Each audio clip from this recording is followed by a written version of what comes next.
तो n पदों का योग, योग आ गया मतलब सम है, पद मतलब टर्म है, तो सम ऑफ n टर्म्स, ये पहले का हो गया, तो n पदों का योग sum of n terms. So hello student, आज हम लोग आपके लिए इंग्लिश बूस्टर में लेके आए समांतर श्रेणी। तो इस वाले चैप्टर के अंदर जो भी स्पेलिंग्स है वो हम लोग इसमें पढ़ाएंगे और उसके साथ साथ में हम आपको सपोर्ट करेंगे कि कैसे आप इन स्पेलिंग्स को याद कर सकते हो। मैं छोटा छोटा हिंट देके आपको बताऊंगा कि कैसे आपको याद रखना चाहिए।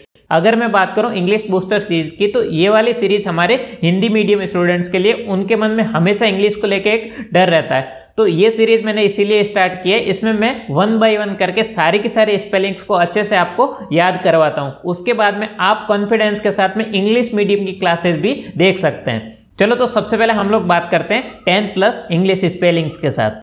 तो सबसे पहले हम लोग बात करते हैं समांतर, फिर श्रेणी और फिर व्यापक रूप। इसको इंग्लिश में क्या क्या बोलते हैं? तो देखो, समांतर को हम लोग इंग्लिश में बोलते हैं अर्थमेटिक, ठीक, अर्थमेटिक। अगर आप इसको सही से प्रोनाउंस करोगे तो आपको बड़े आराम से ये वाला टर्म याद हो जाएगा। इसको आप सही से पढ़ोगे तो क्या है इसमें अर्थ मतलब ARITH, अर्थ प्लस मेटिक METIC, तो ये हो जाएगा आपका अर्थमेटिक। मतलब समांतर को क्या बोलते हैं? अर्थमेटिक। उसके बाद में अगला वर्ड है हमारा श्रेणी। इसको हम लोग देखते हैं। तो आपने देखा होगा कि श्रेणी मतलब प्रोग्रेस से बनता है, ठीक है।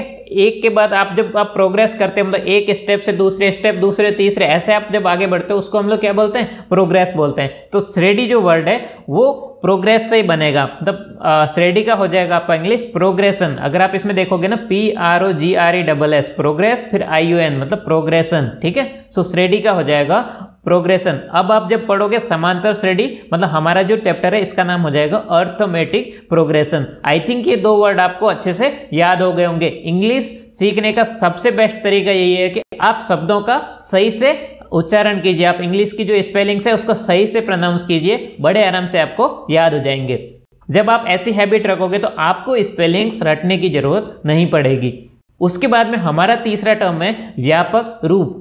देखो, व्यापक का मतलब ये होता है, हम लोग बात करते हैं जनरली, जनरल, इन जनरल, मतलब ऐसा होना चाहिए वैसा होना चाहिए। तो व्यापक मतलब हो गया जनरल, और रूप को हम लोग क्या बोलते हैं? फॉर्म बोलते हैं। इससे पहले के जो इंग्लिश बूस्टर की क्लास थी उसमें भी मैंने ये बताया था, रूप को हम लोग क्या बोलते हैं? फॉर्म बोलते हैं। सो व्यापक रूप का आपका हो जाएगा जनरल फॉर्म। थोड़ा सा अगर आप अपने चैप्टर को याद करोगे तो समांतर श्रेणी का व्यापक रूप आपका होगा A1, A2, A3, A4 और AN। ये वाला जो टर्म, ये वाला जो फॉर्म होता है, मतलब जो रूप होता है ना, इसको हम लोग क्या बोलते हैं? व्यापक रूप। मतलब क्या हो गया? General form. उसके बाद में चौथा, पांचवा और छठा, इन तीनों को एक साथ लेते हैं। तो जो पद होता है ना, आपने पढ़ा होगा पहला पद, अंतिम पद, ये सब चीजें आपने बार बार पढ़ी होगी। तो पद को इंग्लिश में बोलते हैं टर्म, ठीक है।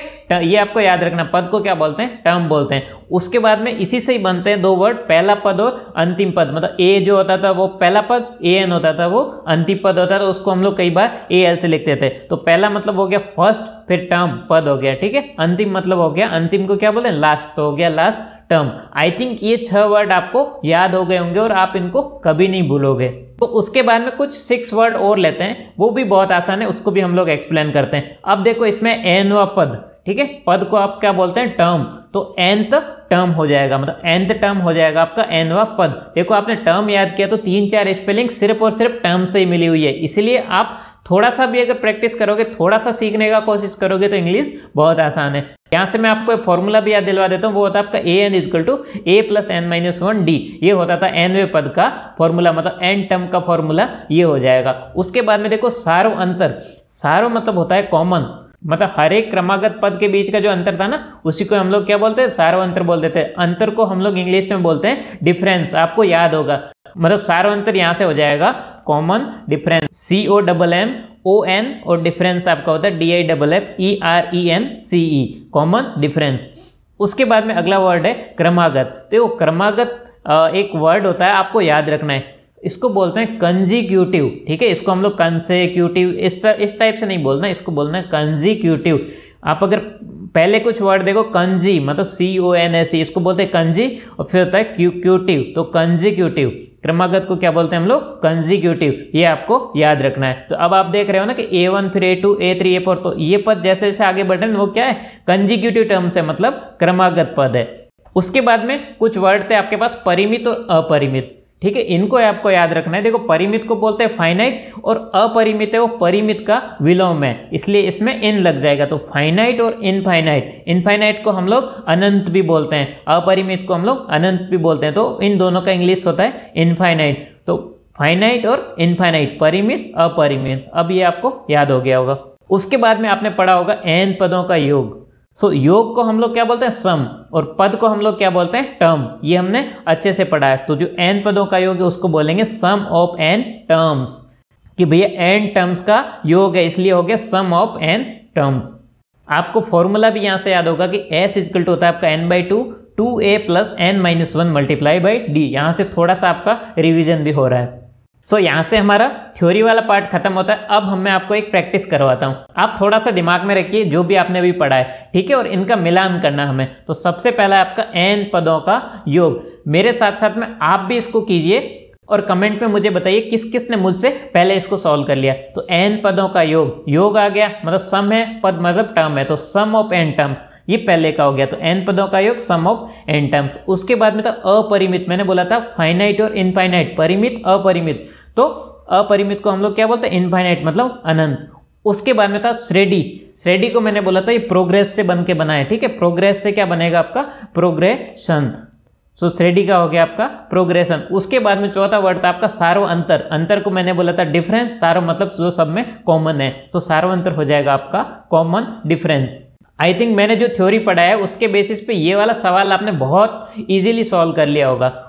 तो अब मैं आपको एक होमवर्क देता हूं, इसका आंसर मुझे कमेंट में बताइए। तो पहला सवाल है परिमित, इसको इंग्लिश में क्या बोलते हैं ये आपको कमेंट में लिख के बताना है, फिर मुझे पता चलेगा कि हाँ कितने लोगों को ये अच्छे से समझ में आ रहा है। और दूसरा है हमारा व्यापक रूप, इसका इंग्लिश आपको कमेंट में बताना है।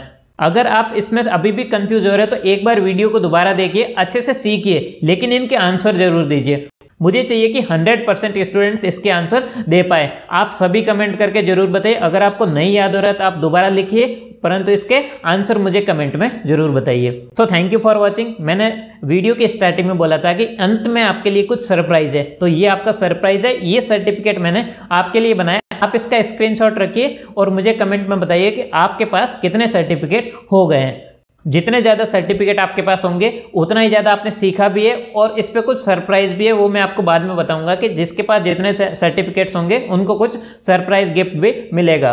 तो इसी चैप्टर की एक स्मार्ट क्लास हमारे चैनल पे अवेलेबल है, आप हमारे यूट्यूब चैनल को देख सकते हैं। इसके अलावा और बहुत सारी छोटी छोटी चीज़ें होती हैं, छोटे छोटे अपडेट्स होते हैं, आपके जो क्लासरूम के नोट्स होते हैं, शॉर्ट्स होते हैं, इन सबको मैं इंस्टाग्राम पे भी डालता रहता हूं। तो ये जो नीचे इंस्टाग्राम आईडी दे रखी है, आप इस पे जाके हमारे इंस्टाग्राम आईडी को भी चेक कर सकते हो, उसको फॉलो कर सकते हो। So thank you for watching. हम लोग मिलते हैं किसी अगले इंटरेस्टिंग टॉपिक के साथ में।